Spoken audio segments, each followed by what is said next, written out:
Coming up next, we focus on a mysterious record label that broke new wave and alternative artists in major cities, as well as small towns like the one that I grew up in an era before the internet. Strangely enough, all the bands that sang the songs that saved my life seem to be on this far-out label.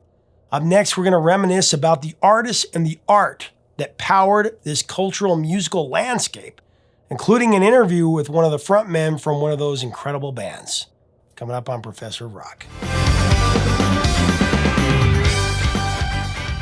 Hey music junkies, Professor of Rock, always here to celebrate the greatest artists and the greatest songs of all time. If you have a copy of some of your favorite albums on every conceivable format, vinyl, 8-track, cassette, CD, I think you're going to really dig this channel.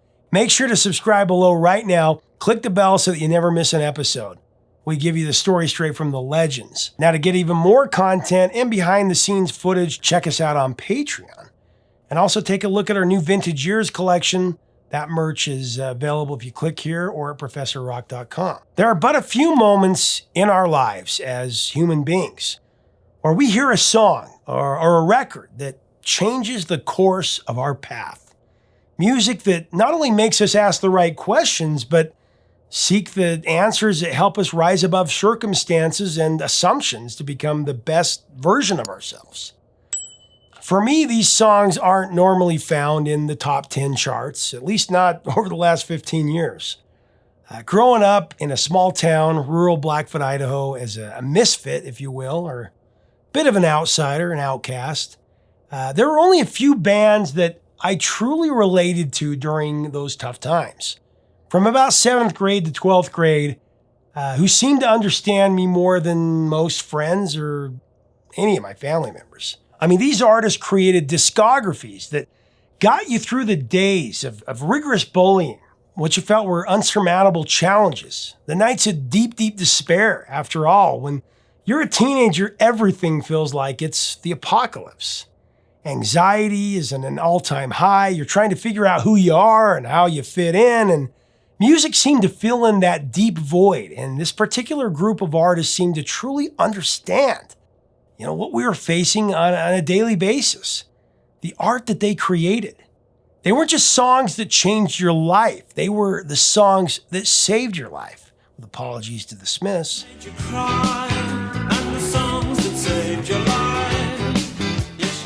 I'm talking about a few bands that always delivered. No matter the day, the trial, the heartbreak, the challenge. And most of these artists were found on one label. But more on that in just a second. Before the powers that be decided to categorize bands like Nirvana and New Order under the same catch-all genre or moniker called alternative music, there existed a very special record label. It was a label that was like oxygen for a hopeless romantic like me and the geeky group of outcasts that I hung out with. Some call this wavers, new wavers, punks, freaks, geeks, or much, much worse. For us, music was life and what kept us alive. This magical label was called Sire Records. This label supported such life-altering bands here in the U.S., such as the Smiths, and the sun, and the air, Depeche Mode,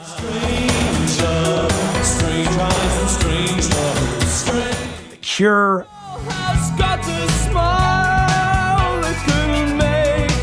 Erasure,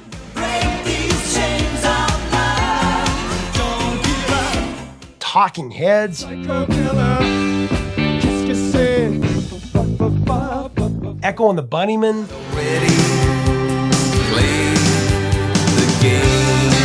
The Ocean Blue,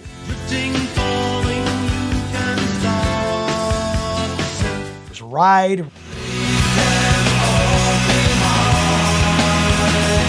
Ramones,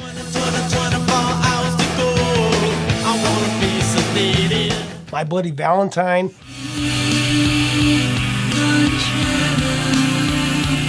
and The Replacements, just to name a few.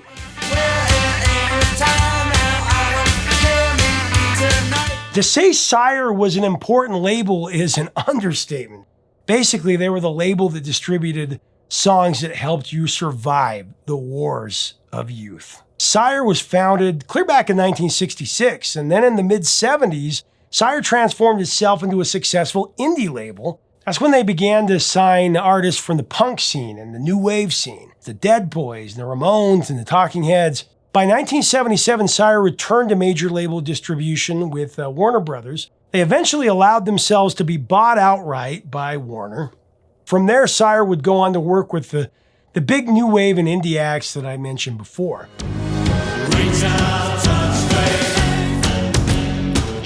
There just aren't words to express the debt that I owe and millions more owe to the creativity and the artistry of this eclectic group of artists and bands.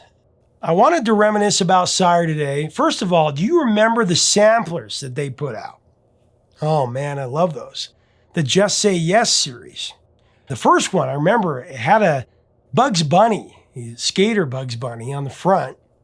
And for a kid like me that grew up where there were very few record stores and even fewer that carried, new wave or underground music, these samplers introduced us to bands that we never would have heard of, period. You have to remember that not only was I out in the boonies, but it was also before the internet. It was before the ease of digital music. So the Just Say Yes samplers, they were just a treasure trove of sonic goodness.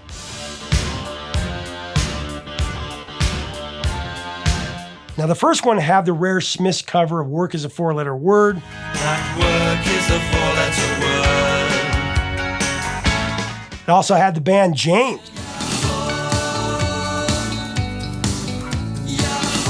A good decade before their music was used in the American Pie movie trailer. To the next step. Universal Pictures presents. It also contained the Mighty Lemon Drops.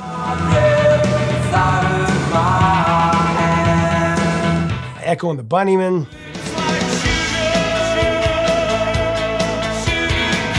The Replacements. Erasure.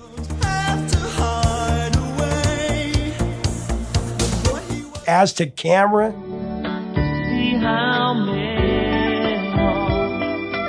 And Ramones.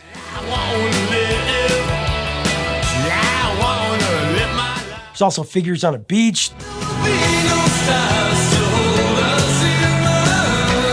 Depeche Mode. The Wild Swans. And Throwing Muses.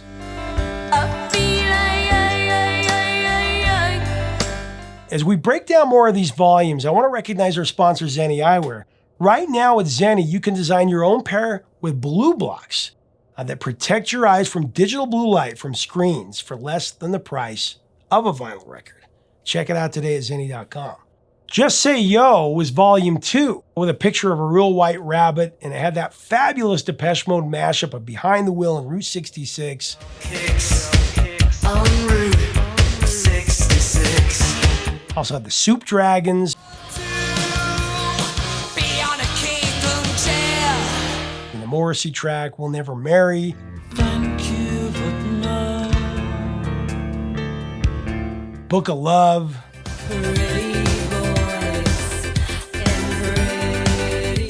And there was a lot of other remixes of songs. So that's another great thing about these new wave college rock bands. I mean, most of them have 5 or 6 different mixes of songs on their singles, and they gave you different looks at already fantastic songs. It just gave you more depth. Volume 3 dropped with the title Just Say Mao, with an enormous picture of Communist China Chairman Mao. This was one of my favorite volumes because it introduced me to a band that has since become one of my favorites, the Ocean Blue.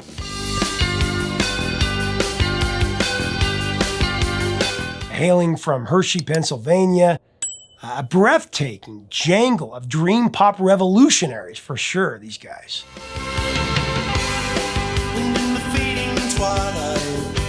It also had the Morrissey B-side, Lucky Lisp.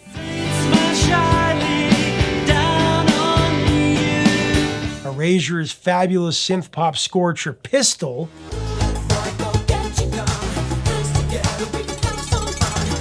and the replacement song, Date to Church.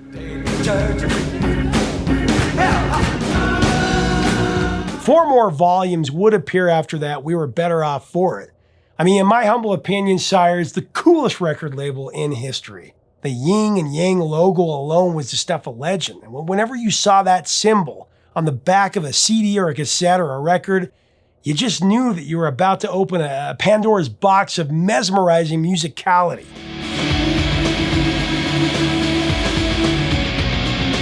Maybe I'll do a show on each of the volumes interspersed with artist interviews and stories of each song. You'll have to let me know in the comments. But in the context of today's show, I have an interview with the lead singer and guitarist of a band that I discovered from these Sire Records samplers that, as I mentioned before, has become one of my favorite bands ever. It's David Schelzel of the Ocean Blue. If you've never heard of these guys, you need to. Here he is talking about their song Ballerina Out of Control, and it went to number 3 on the alternative charts back in 1990. Very fascinating story.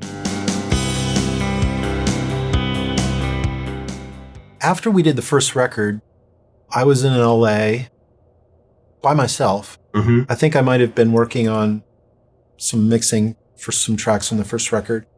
And Howie Klein, the general manager of Sire, and Sandy Alouette, who was, I forget what her exact title was, but she worked with the label. They took me out to see a band called, I believe it was Nitzareb or Nitzareb. Nitzareb, yeah. And open for Depeche Mode, I think, at one point. Yeah, that kind of thing, although way more industrial. Basically, 2 guys. My vision, what I remember, is 2 guys on stage beating these huge drums. Right. And it was so loud. And in the audience was this woman who was dressed up like a ballerina, but it was like punk rock, and all of her ballerina garb was just torn up, and she was like, she's either on drugs or just having a really crazy time. And Sandy turned to me and she said, "David, she's like a ballerina out of control." And I thought, man, what a great phrase. That is such a great phrase. And I was watching her and thinking about like what was running through her mind, what her mind might be like, what might be her struggles, what might be, and I just started speculating, and out of that grew that song.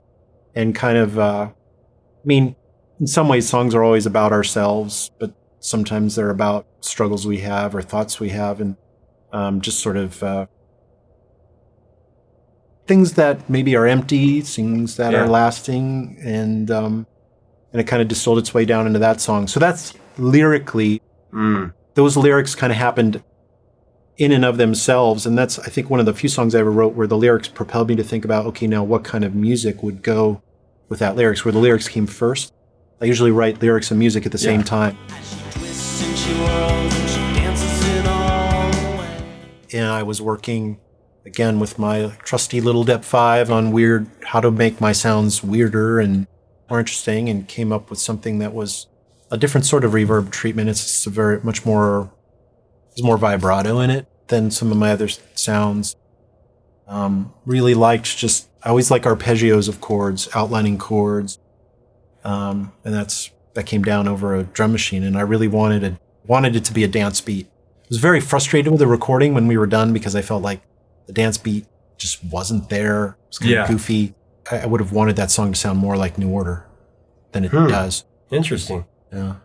I love it. Well, I'm glad you like it. And I like it now too, but like I say, I'm self-critical.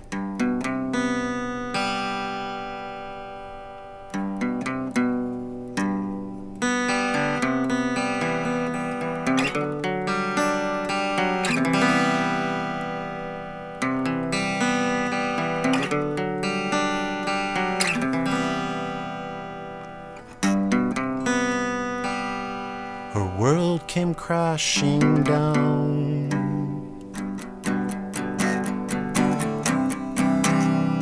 And all that it contained, a million pieces of dreams coming apart out of the seams.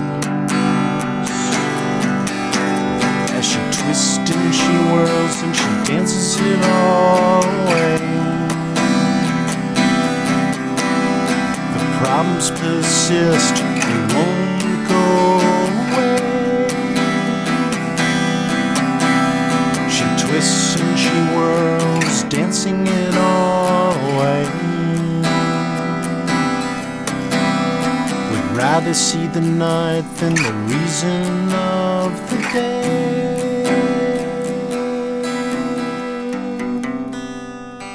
It is rather naked without all those drum machines and...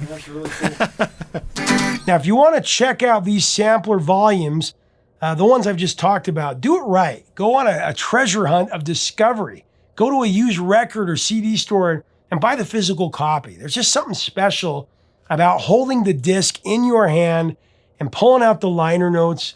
The digital music just doesn't provide that same kind of experience. Maybe I'll even link to it below. I think on Amazon they have them. So leave us a comment about Sire Records and the artists on this label, as well as the Ocean Blue. What are your memories of this label? Let us know in the comments below. If you dig our content, make sure to subscribe below so that you never miss out on our daily videos. Make sure to check us out on Patreon, and make sure to check out our Vintage Years collection. Until next time, 3 chords and the truth, my friends.